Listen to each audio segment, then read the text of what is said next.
释放柔佛双补选期间，伊党主席哈迪阿旺再次因为争议性言论成为话题人物。最新的作品有承认是他和马哈迪发动喜来登政变，调侃诚信党一直薄弱才会退出伊党，还说明连解散的原因是行动党逼迫伊党放弃伊斯兰原则。我本人一直对哈迪阿旺这个人充满好奇，在许多穆斯林眼里，他是知识渊博的端咕入，但许多非穆斯林对他的印象就是一个爱乱讲话的疯子。这个差别从马来文版和中文版的 Wikipedia 对他的介绍就看得出，所以我花了一些时间去阅读哈迪阿旺所发表过的文章，从中找出一些端倪，试试看拼凑哈迪阿旺脑海中理想的马来西亚会是什么样子呢？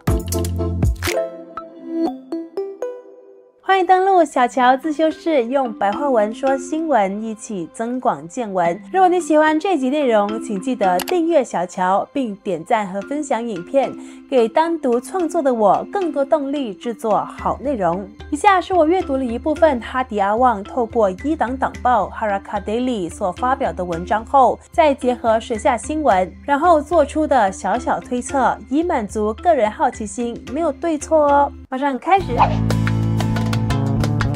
哈迪阿旺理想中的马来西亚是一个摒弃世俗主义的伊斯兰神权国。所谓的世俗主义是将宗教和国家机构分离的意识形态，从政治角度来说，就是将宗教和行政切割，同时在宗教事务上保持中立。根据联邦宪法，马来西亚算是一个世俗国家，强调人人平等，但同时却捍卫土著的特殊地位，力闯矛盾。首相安华就曾经说过，马来西亚既不是世俗国，也不是神权国，因为我国依然承认伊斯兰教是联邦宗教，苏丹是宗教领袖和保留伊斯兰相关机构，同时我们也不是一个逼迫非穆斯林接受伊斯兰法律的神权国家。但在哈迪阿旺看来，世俗主义是一种错误的教导，是异端。根据哈迪今年6月所撰写的文章，世俗主义和马来西亚人的马来西亚必须被拒绝。世俗主义是在17到18世纪欧洲启蒙运动的衍生品，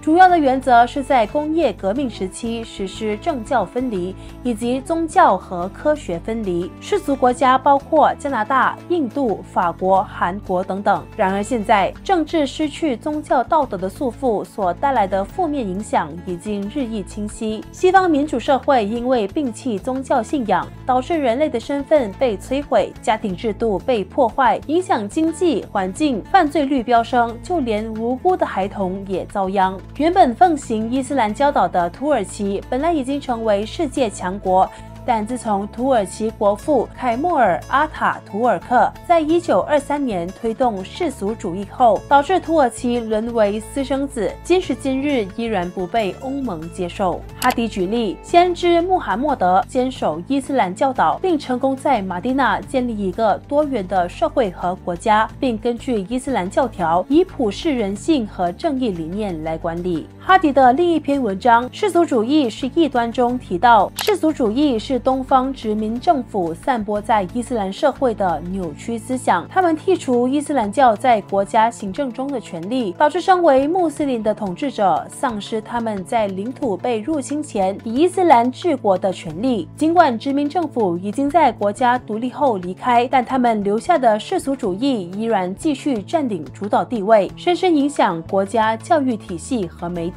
哈迪认为世俗主义非常危险，因为人们享有过多的自由，忽略了宗教中强调的罪与赏，深陷其中的穆斯林将永远都找不到解决办法。因此，马来西亚应该完全摒弃世俗主义。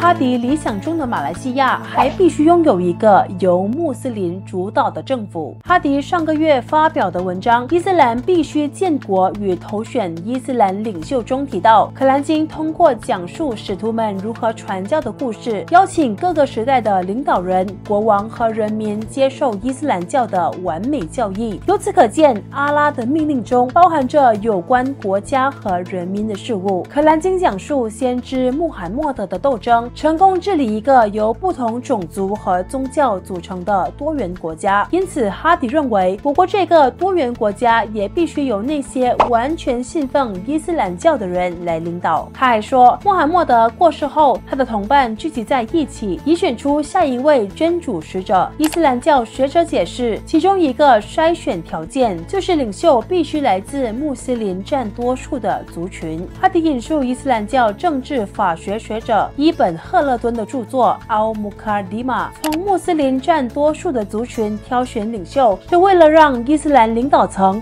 能够以影响力、知识、正直和正义来治理国家。哈迪早前才说，2018年大选后，他跟时任首相马哈迪联手组建由穆斯林主导的新政府，促成倒戈西蒙政府的喜来登行动。他也不止一次提到，目前的团结政府由行动党主导，是少数民族政府。他说，西蒙的穆斯林国会议员只有31人，其他50人都是非穆斯林，显然不符合他引述可兰经所说的只有穆斯林能领导多元国家的论述。还说，当今政府在合作时，明明欺骗了人民和全世界，却依然打着团结政府的名堂执政。不仅如此，团结政府中还夹杂着自由派、左翼和右翼极端派，以及机会主义者等各种各样的意识形态，还有一些诚信受质疑的人，例如前囚犯、法庭帮、用人唯亲和利用裙带关系的人。他告诉全国穆斯林，当穆斯林的政治权利被其他种族挑战时，穆斯林一定要出来投票，因为投票是圣战。再来，哈迪理想中的马来西亚也必须落实一刑法。先来快速科普一刑法。伊斯兰刑事法学没有独立的刑法，而是根据犯罪的性质，把罪分成3大部分。第一就是hudud，包括偷窃、抢劫、通奸、肛交、诬告他人通奸或肛交、喝酒和叛教等7宗反真主的罪行。hudud也被称为固刑法，特定的罪行有固定的刑罚，例如偷窃的刑罚是解除手脚，犯下非法性行为者则需处以实刑，被石头砸死。法官只是负责执行刑罚，不得加重或减轻。很多本地中文媒体在报道一刑法相关新闻的时候，旁边都会括号hudud，很容易混淆视听，以偏概全。其实hudud只是其中之一，建议大家可以同时参考马来报或英文报来获得有关一刑法的最准确资讯。Qisas 则是以眼还眼刑罚，用于谋杀、殴打等罪行，只有受害者或受害者的家属有权执行惩处。他们可以选择同等的报复行为，一命偿一命，或接受赔偿，也可以选择原谅和释放罪犯。任何不属于hudud或 Qisas 的罪行都包括在 Takzir 里面。可兰经没有指定这类罪行的刑罚，因此交由国家统治者或法官来量刑。在马来西亚，目前多数属于hudud的伊斯兰罪行已经纳入各州的伊斯兰刑事法，但惩处方式都属于 Takzir。2016年5月，哈迪阿旺在国会下议院挑起私人动议，修改1965年伊斯兰法庭刑事法令，也就是俗称的355修正案。主要的目的是提升伊斯兰法庭 Mahkamah Syariah 现有的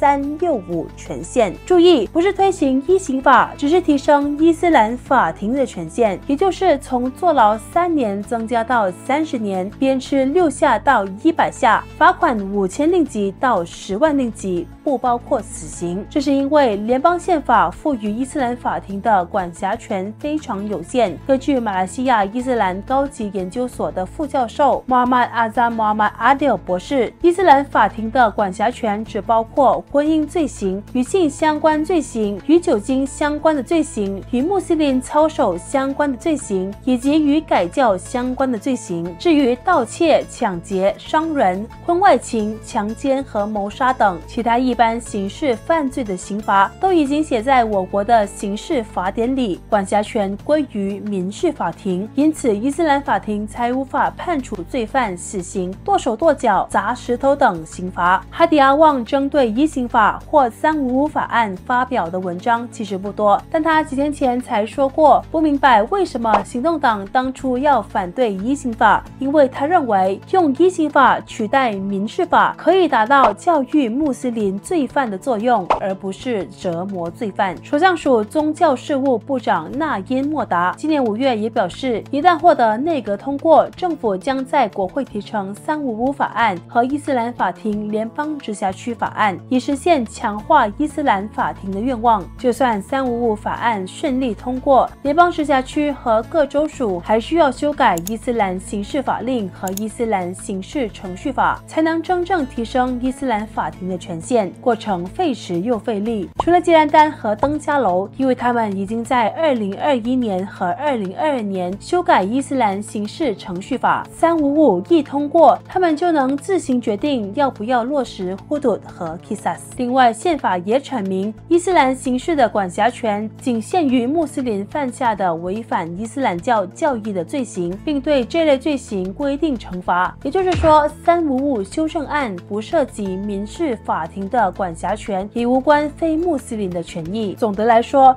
根据我搜集的资料，哈迪阿旺理想中的马来西亚是一个政教合一、穆斯林主导政府和落实伊刑法的伊斯兰神权国，同时还要讲求多元和民主。回顾伊斯兰党的历史，他们应该算是我国政坛曾经跟最多政党结盟的政党了吧？过去的武统、替代阵线、民联和全民共识，一言不合就分开，却也很快找到下一个归宿。也因为伊斯兰党向来主打为伊斯兰理念抗争的立场，穆斯林又是我国最大的群体，让他们成为我国政坛一股永远都无法被忽视的力量。多年来左右逢迎，跟不同政党暧昧不清，如今算是钓到了一只金龟婿，终于攀上事业巅峰。会不会哈迪最擅长的不是伊斯兰教知识，而是外交手段？